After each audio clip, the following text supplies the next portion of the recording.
Hello everyone, welcome back to mom and kids care. आज हम newborn baby के बारे में बात कर रहे हैं कि हम समर्स में उनकी स्किन का ख्याल कैसे रखते हैं। नॉर्मली हमें हर सीज़न में ही बच्चों की स्किन का ख्याल रखना चाहिए, लेकिन जो न्यूबॉर्न बेबी होते हैं उनका ख्याल हमें कुछ ज़्यादा ही देना चाहिए। न्यूबॉर्न बेबी से रिलेटेड मैंने बहुत सारे वीडियोस शेयर किए हुए हैं, आप मेरे प्लेलिस्ट में जाके देख सकते हैं। न्यूबॉर्न बेबी को ठंड में कैसा रखना है, समर में कैसे रखना है, सारी डिटेल्स दी हुई है। लेकिन आज हम बात करेंगे कि न्यूबॉर्न बेबीज़ के स्किन का ख्याल हम कैसे रख सकते हैं। कुछ टिप्स बताऊंगी जो आप घर बैठे उसको फॉलो करेंगे तो आपके न्यूबॉर्न बेबी का स्किन बहुत ही अच्छा रहेगा। तो चलिए वीडियो को स्टार्ट करते हैं। समर्स में न्यूबॉर्न बेबी का स्किन जो है ड्राई होना लाजमी है और उसका केयर हमें अपनी स्किन से भी दुगुना यानी कि डबल केयर करने की ज़रूरत है। हम अपनी स्किन की केयर जैसे गर्मियों में करते हैं उससे दुगुना केयर हमें बच्चों की स्किन के लिए करनी चाहिए। नॉर्मली जो बेबी का स्किन है वो बहुत ही डेलिकेट होता है, बहुत ही सॉफ्ट होता है। उसके बाद जब गर्मियाँ आती हैं तो उससे रैशेस हो जाते हैं। न्यूबॉर्न बेबी को आप देखोगे, जैसे ही न्यूबॉर्न बेबी आया, बॉर्न हुआ, उसके एक दो दिन में उसके पूरे बॉडी में रेड रेड दाने हो जाएंगे, रेड पूरा रैशेस हो जाएगा और बहुत सारी स्किन इरिटेशन होती है। इससे बच्चों को बहुत तकलीफ़ होती है, घमौरियाँ होती हैं। ये सारी चीज़ें हम घर में इसको ठीक कर सकते हैं। कैसे ठीक कर सकते हैं, देखिए। सबसे पहला पॉइंट, हमें बच्चों पर किसी भी तरह का केमिकल वाला प्रोडक्ट यूज़ नहीं करना चाहिए। जैसे कि हाँ, अभी मार्केट में बहुत सारे बेबीज़ के प्रोडक्ट आ चुके हैं जो कि बिल्कुल केमिकल फ्री होते हैं और उससे कोई भी इश्यूज़ बच्चों को नहीं होता है।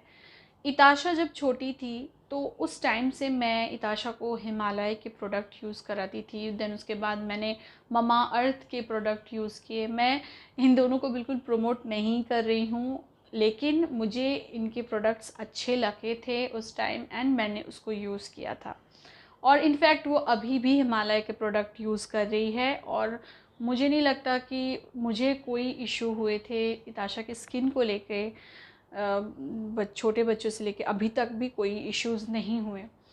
तो अगर आपका बच्चा छोटा है, आप कंफ्यूज्ड हैं कि आप कौन सा सोप यूज़ करें, कौन सा पाउडर, कौन सा क्रीम यूज़ करें, एक बार डॉक्टर से कंसल्ट कर ले। क्योंकि ऐसा नहीं है कि मेरी बेटी के साथ जो प्रोडक्ट उसको अच्छे हुए, उसकी स्किन के साथ मैच कर गए, आपके बच्चे के साथ भी वो हो।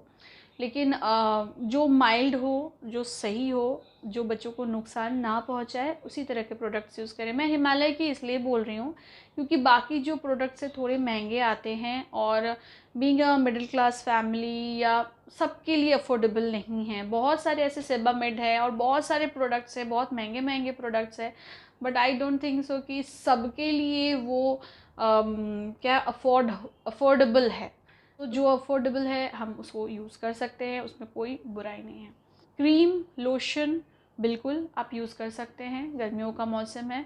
एंड बहुत सारी चीज़ें होती कि पाउडर, मैं तो यही रिकमेंड करूँगी कि छोटे बच्चों के साथ पाउडर बिल्कुल भी ना लगाएं। लेकिन अगर गर्मियां हैं और ऐसा लग रहा है कि घमौरियाँ हो रही हैं, पाउडर लगाना चाहिए, डॉक्टर से पूछ के आप मेडिकेटेड जो भी वो बोलेंगे वो पाउडर आप लगा सकते हैं छोटे बच्चों को।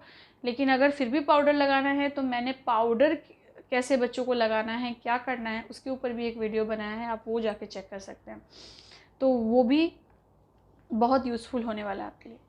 दूसरा है, जब आप बच्चों को बाथ दे रहे हैं, बच्चों को नहला रहे हैं, उसके बाद बच्चे को नहलाने के बाद आप कोई ना कोई जो मॉइस्चराइज़र है बच्चों के लिए आती है वो ज़रूर यूज़ करें, ताकि जो नहाने के बाद क्या होता है ना, बच्चों का स्किन या हमारी स्किन ही ड्राई हो जाती है जब तक हम कोई लोशन या मॉइस्चराइज़र अपने बॉडी पे नहीं लगाते हैं। बच्चों के साथ भी वही है, अगर आप बच्चों को नहला रहे हो उसके बाद एक मॉइस्चराइज़र या लोशन जो बच्चों के लिए आता है वो आप बच्चों को ज़रूर लगाएं। नेक्स्ट है, छोटे बच्चों को जो आप रूम में रख रहे हैं तो ऐसा नहीं है कि गर्मियों का मौसम है तो आप फुल 16-17 में एसी चलाकर बच्चों को रख रहे हैं। नहीं, बिल्कुल भी ऐसा मत करें, बच्चे को निमोनिया हो जाएगा। आप बच्चों को ऐसा टेम्परेचर प्रोवाइड करें जिससे ना बच्चों को ठंड लगे ना गर्म। आप ऐसा भी ना करें कि एसी चलाया है तो बच्चों को स्वेटर पहना के सुला रहे हैं, 4 कंबल उड़ा दिया, मोटा टोपी पहना दिया, ये बिल्कुल भी ना करें, बिल्कुल भी ना करें। कॉटन के जो नरम कपड़े होते हैं वो पहनाइए, अच्छे से बच्चे को कवर कीजिए और उसके बाद आप बच्चे को सुलाइए। 26-27 में टेम्परेचर रखिए और बिल्कुल एक रूम जैसे एक नॉर्मल रूम होता है उस हिसाब से आप करके सुलाएं। बच्चे आराम से सोएंगे और बच्चे को इरिटेशन नहीं हो। क्या होता है कि हम सोचते हैं बच्चे को ठंड लग रही है, एसी चला दिया है तो हमें बच्चे को स्वेटर पहना के सुलाना है या मोटा मोटा कंबल उड़वा देना है। ऐसा बिल्कुल भी नहीं है। उससे क्या होगा ना, अंदर की हीट जो है बढ़ती जाएगी और उसका असर कुछ अलग ही होगा। तो उससे अच्छा है कॉटन का क्लोथ्स पहनाएं, आरामदायक कपड़े पहनाएं, आराम से उसको ढक के फिर एसी चला के उसमें सुलाएं। नेक्स्ट है, जब हम बच्चों के कपड़े धोते हैं तो वो सारे कपड़े हम किसी भी डिटर्जेंट, किसी भी जो हम यूज़ करते हैं उसमें धो देते हैं।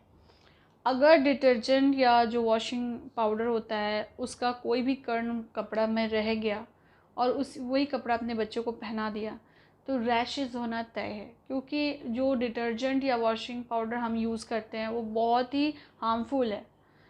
तो इसीलिए बच्चों का अलग डिटर्जेंट वॉशिंग पाउडर आता है। अगर आप अफोर्ड कर सकते हैं यू कैन बाय, बट अगर आप अफोर्ड नहीं कर सकते हैं तो जो आप यूज़ करते हैं उसका बहुत ही कम पोर्शन आप यूज़ करें और उसके बाद उस कपड़े को बहुत अच्छे से धोएं, लगातार धोएं।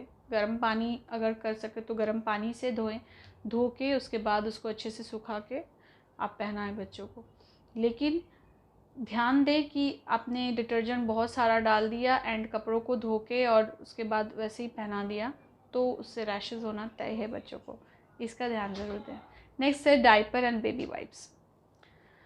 हम छोटे बच्चों को डायपर पहनाते हैं, उसका ब्रांड क्या होने वाला है, मैं कोई ब्रांड प्रमोट नहीं करूँगी। मैंने बहुत सारे ब्रांड्स अपने बच्चे को पहनाए हुए हैं तो मुझे किसी में कुछ ऐसा लगा।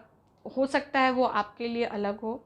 चाहे कोई भी ब्रांड आप डायपर के पहनाओ, आप चेक कर लो कि उससे आपका बच्चा कंफर्टेबली सो रहा है और जो आपका बेबी कितना बार टॉयलेट कर रहा है, यूरिन उसमें कितना देर तक होल्ड कर पा रहा है, वो सारी चीज़ें आपको देखने की ज़रूरत है। क्योंकि किसी के बच्चे यूरिन कम करते हैं, किसी के ज़्यादा करते हैं, तो वो डिपेंड करता है।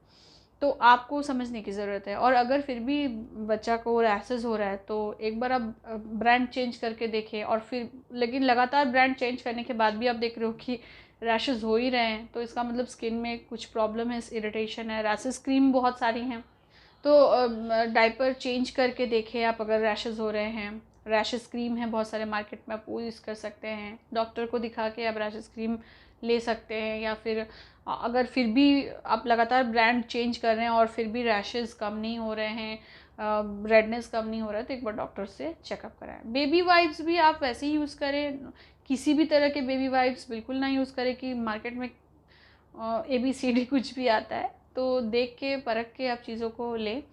और अगर बेबी वाइप्स आप नहीं ले सकते हैं कोई बात नहीं, कॉटन का कपड़ा है उसको अच्छे से धोए, साफ़ करें अच्छे पानी से धो के, उसके बाद उससे आप बच्चे को क्लीन कर सकते हैं। उससे कोई इशू नहीं होने वाला है। नेक्स्ट है मसाज जो हम करते हैं, कौन सा ऑयल यूज़ करें। पहले के ज़माने में हम सरसों तेल यूज़ करते थे और उसके बाद जो डाबर लाल तेल होता है वो भी यूज़ करते थे।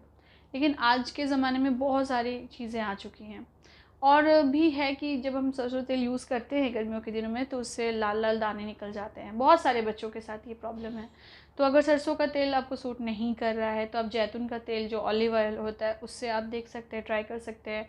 तो ये जो तेल को बदल के देख सकते हैं। बहुत सारे ब्रांड हैं जिससे गर्मियों में बोले जाते हैं कि आप गर्मियों में ये ऑयल मसाज के लिए यूज़ करें, अच्छा होगा। आप अगर ऑलिव ऑयल नहीं अफोर्ड कर सकते, आप सिंपल नारियल का तेल लगाएं। जो हम नारियल का तेल सर में लगाते हैं वो नारियल के तेल से आप मालिश करें। गर्मियों में मैं ताशा को नारियल के तेल से भी मालिश कर देती थी एंड मेरे को कोई इश्यूज़ आए ही नहीं। तो आप नारियल का तेल भी यूज़ कर सकते हैं, सनफ्लावर ऑयल भी यूज़ कर सकते हैं। बहुत सारे ऑप्शंस हैं। ज़रूर आप अपने हिसाब से, अपने तरीक़ों से देखकर परख कर अपने बच्चों का देखभाल कर सकते हैं। तो समर में बच्चों को कैसे रखना है, किस तरह से कपड़े पहनाने हैं, कैसे क्या करना है, मैंने सारी चीज़ें आप लोगों के साथ शेयर कर दी। उम्मीद है आज का वीडियो आप लोग को पसंद आया होगा। अगर पसंद आया तो एक लाइक ज़रूर कीजिएगा। कमेंट करके बताइएगा आपको क्या इश्यूज़ आ रहे हैं, या आपने क्या यूज़ किया या क्या यूज़ कर रहे हैं, ज़रूर मुझे बताएं और शेयर करें दूसरे मॉम्स के साथ भी, ताकि उनको भी पता चले कि कैसे क्या करना है। सब्सक्राइब जरूर कीजिए मेरे चैनल। तब तक के लिए अपना ख्याल रखें, अपने बच्चों का ख्याल रखें। बाय।